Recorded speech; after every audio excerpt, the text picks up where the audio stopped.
Good morning. स्वागत है आपका कक्षा 8 सामाजिक विज्ञान ऑनलाइन क्लासेज में। आज हम बेटा पाठ 7 हाशियाकरण की समझ पढ़ रहे हैं। आज अपने टॉपिक चल रहा है अल्पसंख्यक और हाशियाकरण। आदिवासी समुदाय के हाशियाकरण के बारे में अपन ने पढ़ा। आज हम अल्पसंख्यक समुदाय के बारे में पढ़ेंगे कि कैसे उसका हाशियाकरण हुआ और उसमें सुधार करने के लिए क्या प्रयत्न किए गए। तो सबसे पहले अपन अल्पसंख्यक किसे कहते हैं वो जानते हैं। अल्पसंख्यक शब्द आमतौर पर ऐसे समुदाय के लिए काम में लिया जाता है जो संख्या की दृष्टि से बाकी आबादी के मुकाबले बहुत कम है, जिसकी संख्या अन्य समुदायों के मुकाबले बहुत कम है। भारत में बहुत सारे धर्म समुदाय निवास करते हैं, हिंदू, मुस्लिम, सिख, ईसाई, बौद्ध, जैन। तो कुछ समुदाय ऐसे हैं जो अन्य समुदायों की तुलना में संख्या में कम है, तो उन्हें अल्पसंख्यक समुदाय कहा जाता है। तो सिर्फ संख्या के आधार पर ही नहीं बल्कि शक्ति, संसाधन, प्रभुत्व के आधार पर भी कुछ समुदाय हाशियाकरण पे है, हाशिए पर है, किनारे पर है। और ऐसी स्थिति में उन्हें ये लगता है कि बहुसंख्यक जो वर्ग है उन पर वर्चस्व स्थापित कर लेगा। तो इस वर्चस्व की आशंका से बचने के लिए सुरक्षात्मक प्रावधानों की जरूरत पड़ती है, ताकि जो अल्पसंख्यक समुदाय है कभी भी ऐसी स्थिति उत्पन्न हो जब बहुसंख्यक समुदाय उस पर आधिपत्य स्थापित न कर ले, तो वो सुरक्षात्मक प्रावधानों की आवश्यकता महसूस करते हैं। ये प्रावधान उन्हें भेदभाव और नुकसान की आशंका से भी बचाते हैं।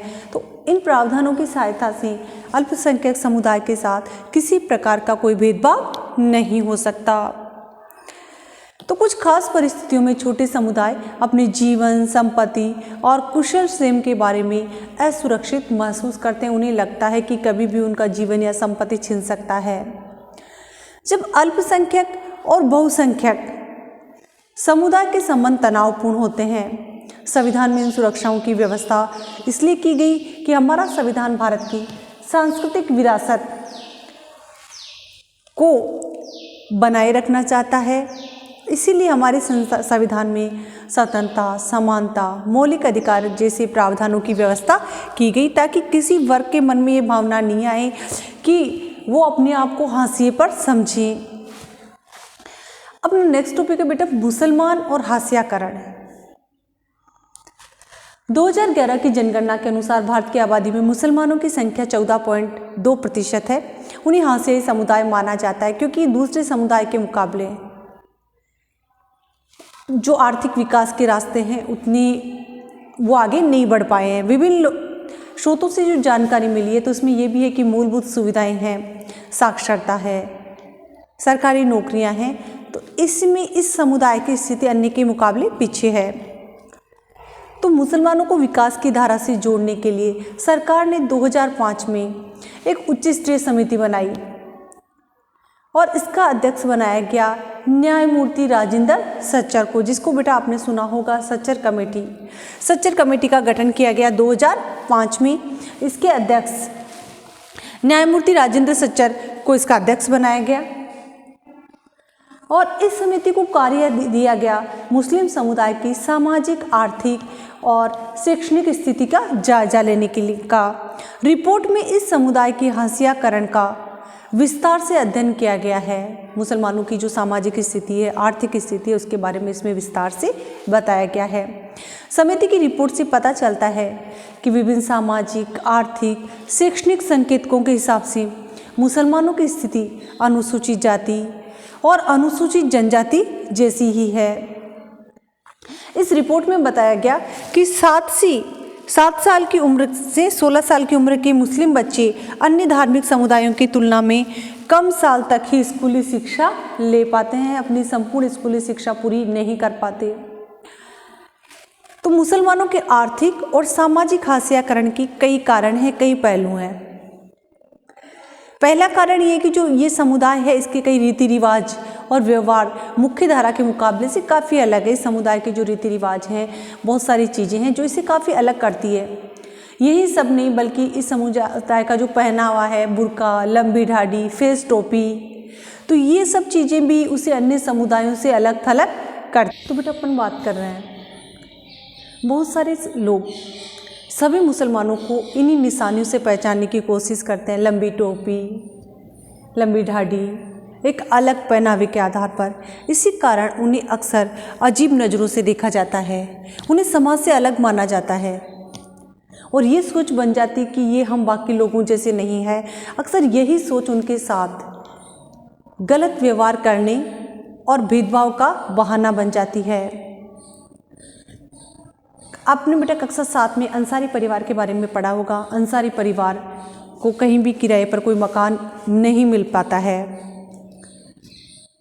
तो ऐसी स्थिति में ये जो समुदाय है, हाशियाकरण के कारण कुछ स्थितियों में जिन इलाकों में पहले से रहते आए हैं वहाँ से नहीं निकल पाते हैं, जिससे अक्सर उनका गेटोआइजेशन होने लगता है। गेटोआइजेशन का अर्थ होता है कुछ अलग समुदाय जो एक जैसी स्थितियों में रहते हैं और वहीं पर रहना पसंद करते हैं, अपने आप को अलग मानने लग जाते हैं और ये चीज़ें घृणा और हिंसा को भी जन्म देती है। वो उस स्थिति से बाहर नहीं निकल पाते हैं, एक अलग संस्कृति विकसित हो जाती है। तो यही स्थिति कभी कभी पूर्वाग्रह, घृणा और हिंसा को जन्म देने लगती। पूर्वाग्रह का अर्थ है बिना किसी से मिले उसके बारे में धारणा बना लेना। तो इसमें एक छोटी सी बच्ची के द्वारा कुछ प्रश्न पूछे गए हैं, तो अपन उनका जिक्र करेंगे। एक जो लड़की है वो बता रही है कि मुस्लिम परिवार से हूँ, कुछ दिन पहले रमज़ान के दौरान वहाँ कुछ गड़बड़ी हुई जिसने जल्दी ही सांप्रदायिक रूप ले लिया। सांप्रदायिकता किसे कहेंगे? दो धार्मिक समुदायों के बीच श्रेष्ठता की भावना या उस श्रेष्ठता की भावना के आधार पर जो तनाव की स्थिति होती है उसे सांप्रदायिकता कहा जाता है। तो बच्ची बता रही, मैं और मेरा भाई पड़ोस में ही इफ्तार की एक दावत में गए थे। मैंने परंपरागत कपड़े यानी सलवार कमीज पहने थे और भाई ने शेरवानी पहनी हुई थी। घर पर लौटने पर हमें कहा गया कि हम अपने कपड़े बदल लें और जीन्स और टी शर्ट पहन लें। अब जबकि सब कुछ ठीक है तो मुझे हैरत होता है कि हमें कपड़े बदलने के लिए क्यों कहा गया है और मुझे बात अजीब क्यों नहीं लगी। क्या हमारे पहनावे से हमारी पहचान पता चलती है? और क्या यही पहचान सारे खतरों और भेदभाव की जड़ है? यानी मुस्लिम बच्चे का प्रश्न है, क्या जो हमारा पहनावा है उससे हमारी पहचान है और क्या वो हमारे खतरे का कारण है? तो बेटा हमने सच्चर कमेटी के माध्यम से भी जो मुस्लिम समाज है उसमें सुधार करने के प्रयास किए गए। मुसलमानों के आर्थिक और सामाजिक हाशियाकरण के बीच गहरा संबंध है। आदिवासी समुदाय के बारे में भी हमने पढ़ा था कि उनके आर्थिक और सामाजिक हाशियाकरण के बीच एक निकट का संबंध होता है। तो हाशियाकरण एक जटिल परिघटना है और जिससे निपटने के लिए कई तरह की रणनीतियाँ, साधनों और सुरक्षाओं की ज़रूरतें हैं। यानी कई तरह की योजना बना करके हाशियाकरण से निपटा जा सकता है। तो इसका मतलब है कि संविधान द्वारा परिभाषित अधिकारों और इन अधिकारों को साकार करने वाले कानूनों व नीतियों की रक्षा में हम सभी की बराबर हिस्सेदारी बनती है।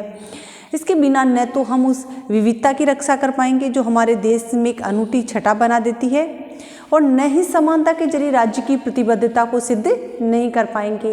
यानी विश्व स्तर पर हमारी एक जो पहचान है विविधताओं वाले देश के रूप में, विभिन्न धर्मों और विभिन्न भाषाओं वाली संस्कृतियों के देश के रूप में, विविधता में एकता वाले देश के रूप में, तो ऐसी स्थिति में हमारी पहचान धूमिल हो सकती है। तो हमें क्या करना होगा? तो हमें इन हाशियाई समुदायों को समझने का प्रयास करना पड़ेगा और जो हाशियाई समुदाय है इनको समाज की मुख्य धारा से जोड़ने का प्रयास करना होगा। तो बेटा जो ये हाशियाकरण है इसकी कई चीज़ों से संबंध है। एक तो अभाव, पूर्वाग्रह और शक्तिहीनता, ये सब आपस में जुड़े हुए हैं। तो हमारे देश में कई और भी हाशियाई समुदाय हैं। तो जो ये समुदाय है वो कोई उससे अलग नहीं है। हाशियाकरण से कमजोर और कई चीज़ों का अभाव उत्पन्न होता है। शिक्षा, अन्य संसाधन, उनमें भी हिस्सेदारी नहीं मिल पाती है। लेकिन इतना तय है कि संविधान के प्रावधानों के द्वारा हाशियाई समुदायों का जीवन बदला जा सकता है, उसमें परिवर्तन किया जा सकता है। और हमारा संविधान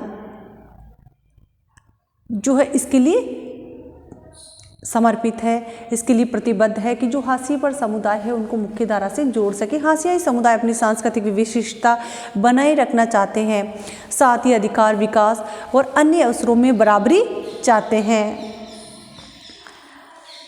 सच्चर समिति रिपोर्ट ने मुसलमानों के बारे में प्रचलित दूसरी गलतफहमियों को भी उजागर कर दिया।